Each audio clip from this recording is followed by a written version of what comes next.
Halo teman-teman semua, balik lagi bareng aku Aga. Gimana kabarnya? Semoga teman-teman dalam keadaan sehat. Teman-teman, pada kesempatan ini aku pengen ngajak teman-teman diskusi untuk persiapan rekrutmen bersama BUMN tahun 2025 yang lagi dibuka. Di video kali ini aku pengen ngajak teman-teman belajar untuk persiapan tes bahasa Inggris, tes online tahap 2 yang nantinya akan bersamaan dengan Learning Agility. Setelah nanti teman-teman lolos tahap pertama nih, tes online-nya yang berkaitan dengan TKD, akhlak maupun tes wawasan kebangsaan, nanti teman-teman akan masuk ke sini. Nah, aku pengen ngajak teman-teman belajar untuk tes ini lebih awal, karena untuk tes bahasa Inggris sendiri, teman-teman pasti butuh waktu belajar sedikit lebih lama. Apalagi bagi teman-teman yang belum terbiasa nih untuk tes bahasa Inggris, apalagi baru pertama kali. Nah, bagi teman-teman yang baru pertama kali nonton videoku kali ini, aku pengen ngajak kita langsung belajar seputar kemampuan membaca ya, reading comprehension. Nanti kalau teman-teman yang baru nonton pertama kali videoku di channelku ini, teman-teman bisa belajar melalui playlist biar lebih gampang. Jadi yang mau belajar seputar rekrutmen bersama BUMN, teman-teman tinggal buka channelku, cari playlist yang judulnya BUMN FHCI BUMN Magenta BUMN. Semua informasi seputar BUMN, khususnya rekrutmen bersama BUMN tahun 2025, akan aku himpun di sini. Teman-teman tinggal dengerin dari atas ke bawah gitu ya. Nanti disesuaikan dengan yang teman-teman pengen tahu. Nah, untuk teman-teman semua, di sini aku pengen ngasih tips ya, teman-teman ya. Untuk siapapun yang lagi nonton video ini. Bahwa teman-teman aku sarankan banget tidak hanya belajar bahasa Inggris pada saat ada tes rekrutmen bersama BUMN ini. Kenapa? Karena nanti kemampuan bahasa Inggris yang ada itu bisa teman-teman pakai untuk keperluan lain. Misal, BUMN itu kan rekrutmen nggak cuma lewat rekrutmen bersama BUMN ya. Teman-teman mungkin nanti ada jalur mandiri gitu yang lewat websitenya masing-masing atau rekrutmen masing-masing. Itu mungkin ada yang teman-teman butuh kemampuan bahasa Inggris. Kenapa? Karena ada tes bahasa Inggrisnya. Selain itu, misalkan teman-teman ada kebutuhan lain tuh. Misalkan mau cari kerja di luar negeri, cari kerja remote yang di luar, mau dapat beasiswa, mau lanjut pendidikan ke tahap selanjutnya, teman-teman membutuhkan kemampuan itu. Kenapa? Karena soal di rekrutmen bersama BUMN itu setara dengan TOEFL menurutku. Tahun lalu aku ikut tahun 2024, alhamdulillah skornya cukup tinggi ya, 267, karena 2 kali waktu itu tesnya, karena ada yang sempat error gitu ya teman-teman ya.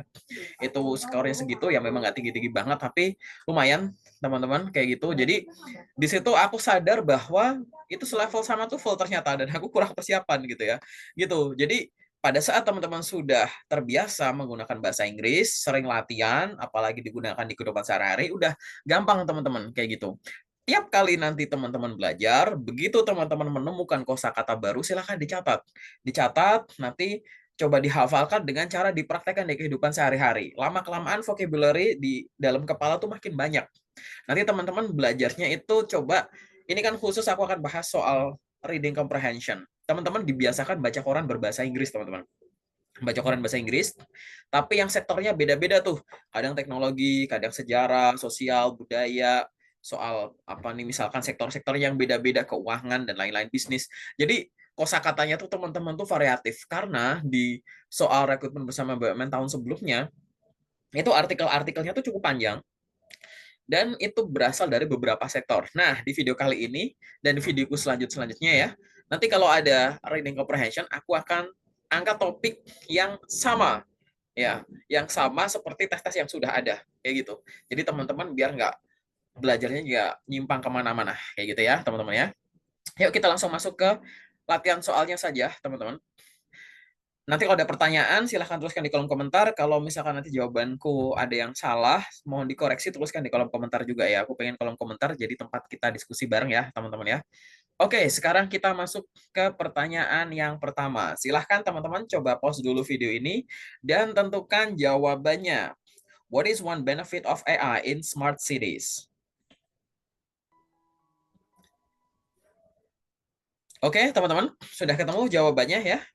Ya, bagi teman-teman yang mau pause dulu sedikit lebih lama nggak apa-apa. Coba analisis dulu dari paragraf di atas. Mungkin ada kosakata yang belum familiar, teman-teman boleh catat.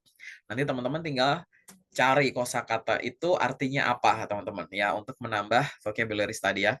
Oke, teman-teman, untuk latihan soal nomor satu ini jawabannya jelas yang A ya, teman-teman ya. Increase energy efficiency through smart grids. Itu sudah ada di kalimat nomor 3 di paragraf ke atas, di atas ya.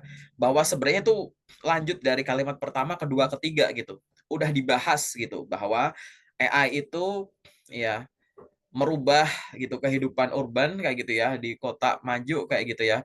Terus habis itu dia bisa mengoptimasi ini itu, baru di kalimat nomor 3 masuk gitu ya. Enhance energy efficiency by predicting and managing consumption patterns gitu.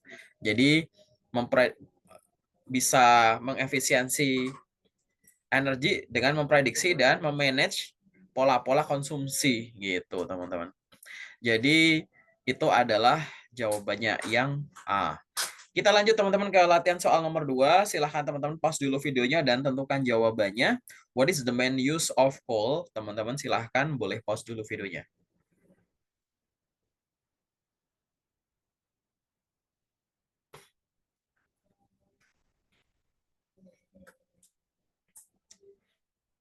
Oke, untuk soal nomor 2 ini jawabannya adalah yang B. Bagi teman-teman yang pengen pause lebih lama nggak apa-apa video ini biar untuk nambah kosakata. Kalau ada kata yang teman-teman nggak familiar boleh dicatat, nanti boleh dicari ya artinya ya. Jadi berdasarkan artikel yang ada kita tahu bahwa the main use of coal is for itu ya generating electricity. Itu sebenarnya udah ada di kalimat nomor 3 juga gitu. Jadi many countries rely on coal for electricity production. Banyak negara-negara yang masih bergantung pada batu bara untuk memproduksi listriknya gitu, teman-teman. Kita lanjut ya ke latihan soal nomor 3. Silahkan teman-teman boleh pause dulu videonya dan tentukan jawabannya. What is an example of an ML algorithm?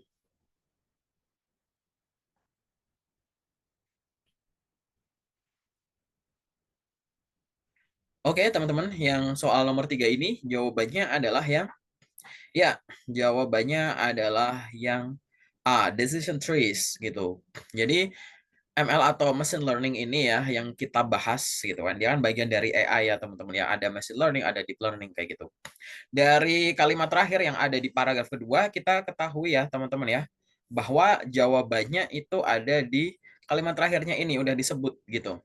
ML algorithm include decision trees, support vectors machine, and neural networks. Kalau teman-teman pengen tahu nih bentuknya ini kayak gimana, cari di Google ya teman-teman, cari di Google, terus lihat bagian image gitu. Decision trees tuh kalau teman-teman nggak tahu tuh kayak yang begini-begini nih. Ini gitu. Misalkan ini gender, laki-laki, perempuan. Terus kalau laki-laki, nanti di sini misalkan kayak tempat tinggal, pekerjaan, ini apa status, terus kalau di sini apa gitu. Nah, begini-begini nih nanti teman-teman decision tree itu yang bentuknya kayak begini. Biasanya teman-teman nyebut ini sebagai apa gitu kalau nggak ngerti decision tree ya. Kayak gitu bentuknya. Jadi jawabannya adalah yang A.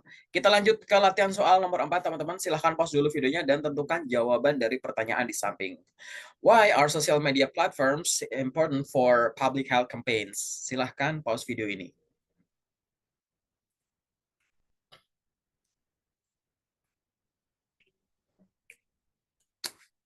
Oke, teman-teman, untuk latihan soal nomor 4 ini jawabannya adalah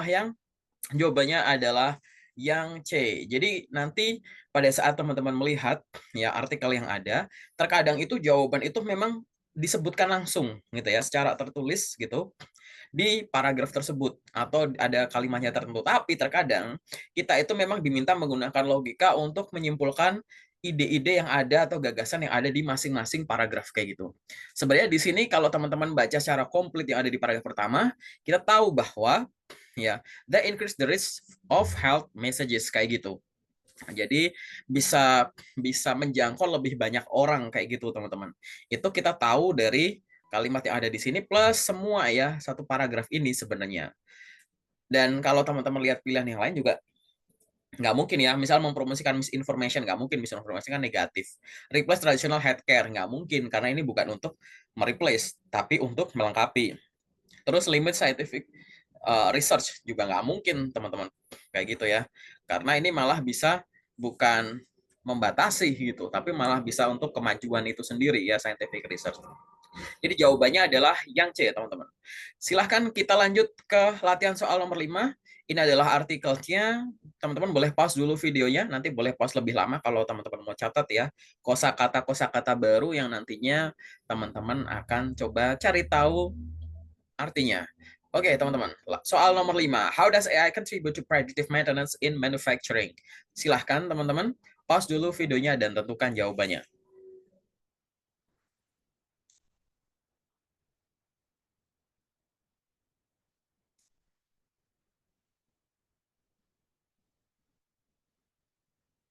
Oke, teman-teman.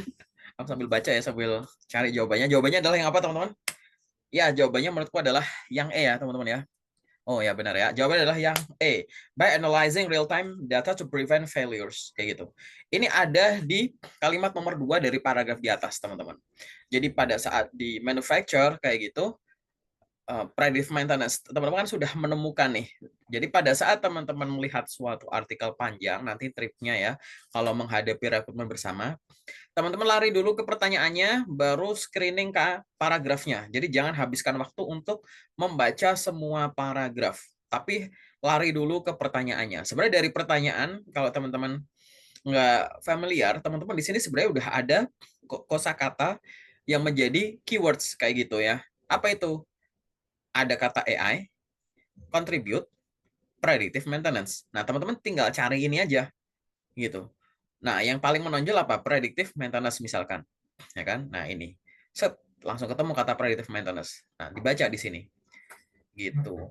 Karena predictive. Jadi, dia akan menganalisis data real time, data saat itu juga gitu untuk mencegah kegagalan alat lah ya, kayak gitu ya. Prevent equipment failure gitu.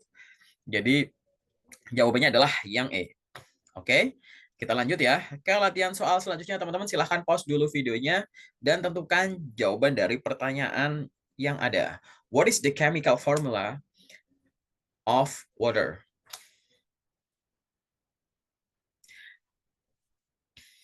Gampang ya, teman-teman ya, nggak usah lama-lama ya. Iya, ini udah ada di awal nih, water at the H2O gitu. Jadi H2O ya, teman-teman ya. Gitu. Simple ya, teman-teman. Oke, kita lanjut ke latihan soal selanjutnya. Silahkan pause dulu videonya dan tentukan jawaban dari pertanyaan di samping. Which of the following is not used in coal exploration? Silahkan pause videonya.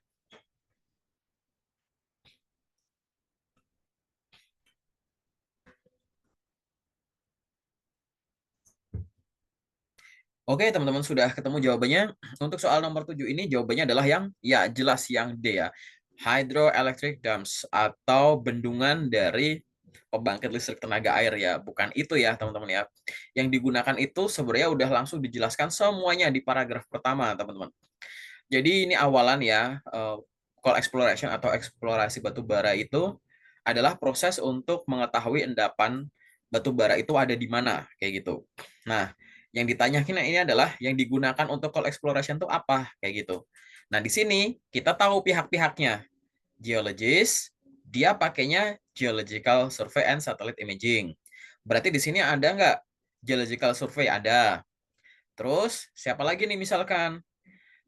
Kalau di sini gitu. Apalagi yang ada di sini? Oh, ini ada drilling sample. Dia dianalisis untuk mengetahui kualitas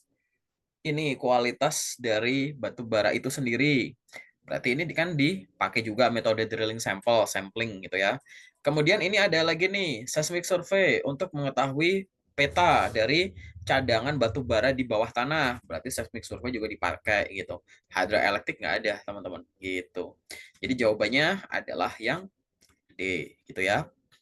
Oke, kita lanjut ke latihan soal selanjutnya nomor 8. Silahkan teman-teman bisa pause dulu videonya dan tentukan jawaban dari pertanyaan di samping. Which neural network is best for analyzing images?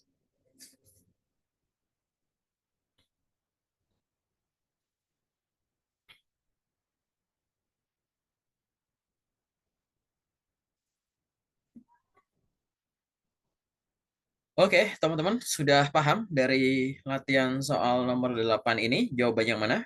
Jawabannya adalah yang ya jelas ya, jawabannya adalah yang A. Convolutional neural networks. Kita tahu itu dari mana? Dari kalimat pertama, paragraf kedua. Jadi CNN ini atau Convolutional Neural Networks itu ya digunakan untuk menganalisis visual data. Nah, yang ditanya ini analisis gambar. Gambar itu kan salah satu bentuk visual data ya, teman-teman ya, gitu. Jadi jawabannya adalah jelas yang A, gitu ya, teman-teman ya. Oke, kita lanjut ke pertanyaan selanjutnya. Kalau teman-teman nanti masih mau pause videonya lebih lama juga boleh. Kalau ada kosakata yang nggak familiar, aku ingetin lagi, dicatat. Nanti teman-teman cari artinya gitu ya. Kita lanjut ke latihan soal nomor 9, teman-teman. Silahkan pause dulu videonya dan tentukan jawabannya. What is herd immunity?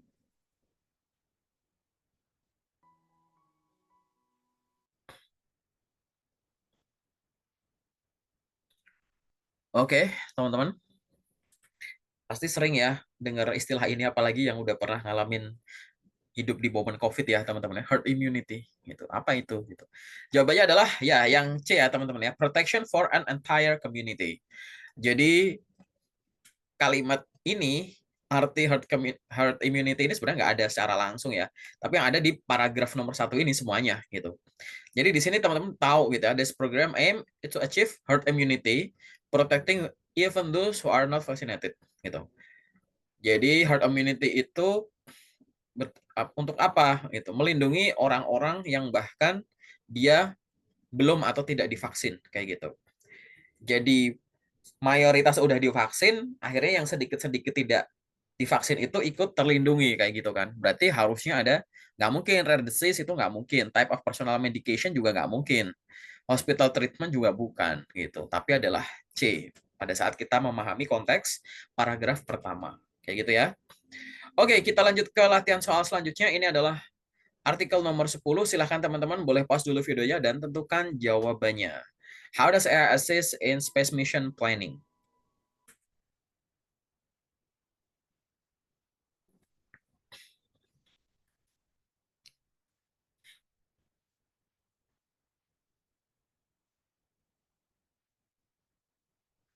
Oke, teman-teman, untuk latihan soal nomor 10 ini jawabannya adalah yang C, teman-teman. Itu udah ada ya di kalimat langsung di atas, itu kalimat nomor 3 ya, teman-teman ya. Gimana AI assist space mission planning-nya gitu. Di sini teman-teman balik lagi ya, baca dulu kata kunci dari pertanyaan apa? Ada AI, ada assist, ada space mission planning. Nah, mungkin kata kerja assist-nya ini mana nih? Oh, ini ada kata assist nih, ada kata AI. Ada kata space mission planning gitu.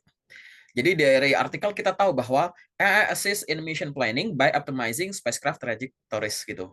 AI dia bisa membantu dari perencanaan misi itu by optimizing dengan mengoptimalkan spacecraft trajectories. Spacecraft itu adalah objek ini ya, pesawat luar angkasanya itu trajectories itu lintasan kayak gitu.